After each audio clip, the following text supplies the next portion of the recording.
நம்ம உடம்புக்கு நல்லது பண்ணக்கூடிய நைட்ரிக் ஆக்சைடை கொண்டு வரக்கூடிய சூப்பரான ஒரு 5 உணவுகளை நம்ம பார்த்துடலாம். இதனால் பெனிஃபிட் என்னன்னு பார்த்தீங்கன்னா, இரத்த குழாய்க்கு நல்லது, உடம்புக்கு நல்லது, இதயத்துக்கு நல்லது, மூளைக்கு நல்லது, உடல் மொத்தத்துக்கும் நல்லது. வாங்க பார்த்துடலாம். முதலாவது பார்த்தீங்கன்னா பீட்ரூட் தாங்க. பீட்ரூட்டை நீங்கள் ஜூஸ் மாதிரி குடிக்கலாம், சமையல் பண்ணி சாப்பிட்லாம். எந்த வகையில் பீட்ரூட் போனாலும் அதில் வைட்டமின் ஏ இருக்குது, கண்ணுக்கு ரொம்ப நல்லது. முக்கியமாக இதில் உள்ள நைட்ரஜன் கண்டென்ட் உடம்புக்கு வரும்போது நைட்ரிக் ஆக்சைடாக மாறி ஹெல்த்தியாக வாழணும் அப்படின்னா பீட்ரூட்டை தவறாமல் சாப்பிட்ருவாங்க. ரெண்டாவது பார்த்தீங்கன்னா கீரை வகைகள், முருங்கைக்கீரை, அகத்திக்கீரை, பருப்புக்கீரை, பாலக்கீரை, வெந்தயக்கீரை, கரிசலாங்கண்ணி கீரை. உங்களுக்கு ஏதாவது கீரை பேர் தெரிஞ்சு நீங்கள் சாப்பிட்றீங்கன்னா கமெண்ட் பாக்ஸில் போடுங்க. கீரையிலையும் பார்த்தீங்கன்னா நைட்ரேட் ஏகப்பட்ட இருக்குங்க.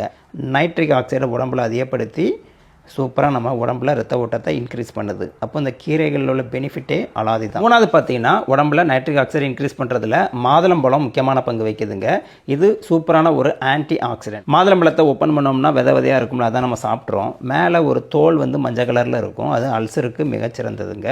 அதனால் மாதுளம்பழம் சாப்பிடுங்க, ஆரோக்கியமாக வாழுங்க.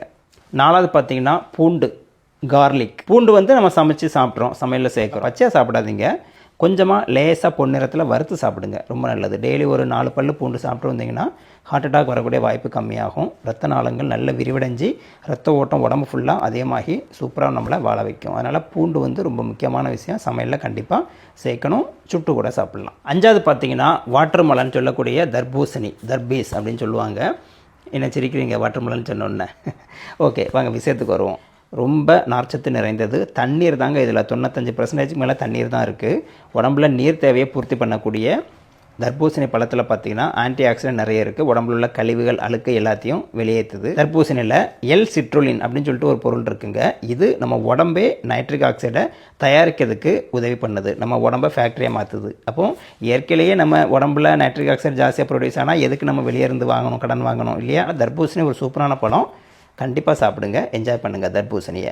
ஜங்க் ஃபுட்டை அவாய்ட் பண்ணிட்டு க்ரீன் டீ குடிக்கலாம். டார்க் சாக்லேட், நார்மல் சாக்லேட் இல்லைங்க, டார்க் சாக்லேட் சாப்பிட்டா ரொம்ப நல்லது. அதில் பாலிஃபெனால் இருக்குது, ஆன்டி ஆக்சிடென்ட் இருக்குது, இதெல்லாம் ஹெல்ப் பண்ணும். காய்கறிகள், பழங்கள் இது கூட நல்லது தான். தண்ணி நிறைய குடிக்கணும். இந்த விஷயங்களை நீங்கள் ஃபாலோ பண்ணிட்டு வந்தீங்கன்னா உடம்புல நைட்ரிக் ஆக்சைடு அதிகமாக ப்ரொடியூஸ் ஆகி உங்களுக்கு ரத்த ஓட்டம் அதிகமாகி மாரடைப்பு, ஸ்ட்ரோக் இந்த பிரச்சனைலேருந்து விடுபட்டு வாழலாம், ஆயுளோடி வாழ முடியும். முக்கியமான விஷயம் தானே. ஃப்ரெண்ட்ஸு, ஃபேமிலி மெம்பர் எல்லாருக்குமே ஷேர் பண்ணுங்கள். வழக்கம் போல் லைக் பண்ணுங்கள், சப்ஸ்கிரைப் பண்ணுங்கள். மீண்டும் அடுத்த வீடியோவில் சந்திக்கலாம். நன்றி, வணக்கம்.